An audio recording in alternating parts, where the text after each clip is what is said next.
Hello everyone! Mapagpalang araw guys. So meron tayong luluto ngayon na hindi ko lang naipakita sa inyo yung pag-umpisa ng aking luto kasi nagmamadali po tayo dyan. So nagluto tayo ng gulay para ang ating recipe ngayon is pansit.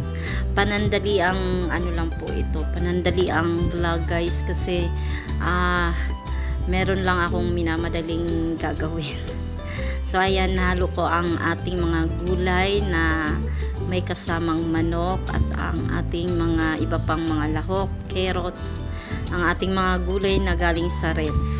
So ayan guys, takpan muna natin ng sandali at ating haluin muli ang ating mga gulay para tingnan natin ang kung tama na sa lambot. And then mamaya guys, ating ibabawas yan pag okay na. Para ang kalahati iwanan natin dyan, ang kalahati ay bubukod muna natin para pag ilunod na natin ang ating mga pansit is medyo maluwag yung space, ganyan, para mahalo po natin ng maayos. So ayan guys, ibubukod ko na yung kalahati niyan para pagkalagay natin sa kanton at saka sa ating bihon or sutanghon ay okay po yung paghalo natin. Ganyan po tayo magpansit. So ayan, thank you sa lahat ng mga nanonood dito. Shout out sa ating Planet Sword, sa Gift Squad, Matyaanong Vloggers, Barrio de Isprakatak, ang ating Dasintonados 2.0, ang ating Team Repsol, Team Budol, at saka Pamilyang Tunay Di Mag-iba. Ayan, maraming salamat sa lahat, sa walang sawang sumuporta sa ating guys kahit nagka-problema tayo sa ating cellphone. So ayan, lalagay na natin ang ating pansit canton para palalambutin natin guys. So hindi ko po yun ni lahat dahil medyo marami at saka kami lang naman ni Daryl ang kakain.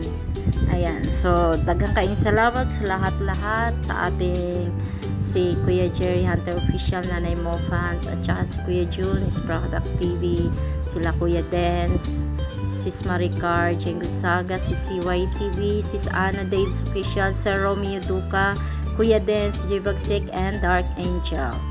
Shoutout din sa akin Mr. Si Benny. Maraming salamat sa iyong suporta. So ayan, palalambutin lang natin ang kanton guys.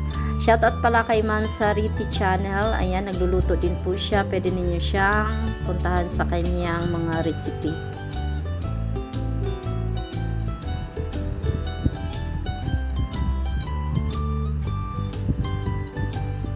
Ayun guys, so ininext natin dyan ang ating sutanghon. Mas gusto ko kasi sutanghon kaysa sa ibang nabibili na mga ganyan, mga bihon, ganyan. Mas paborito ko po talaga siya. Yung mga tingi-tingi na sutanghon guys, mas masarap siya.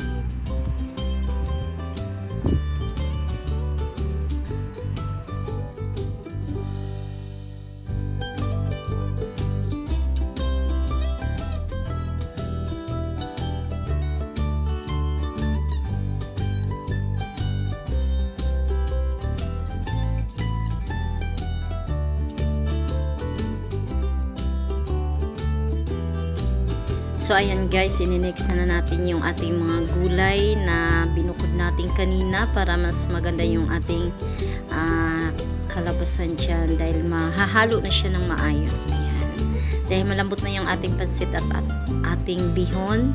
Ayan, haluin natin na maigi and then mamaya takpan natin ng sandali lamang para mas maayos yung kanyang luto.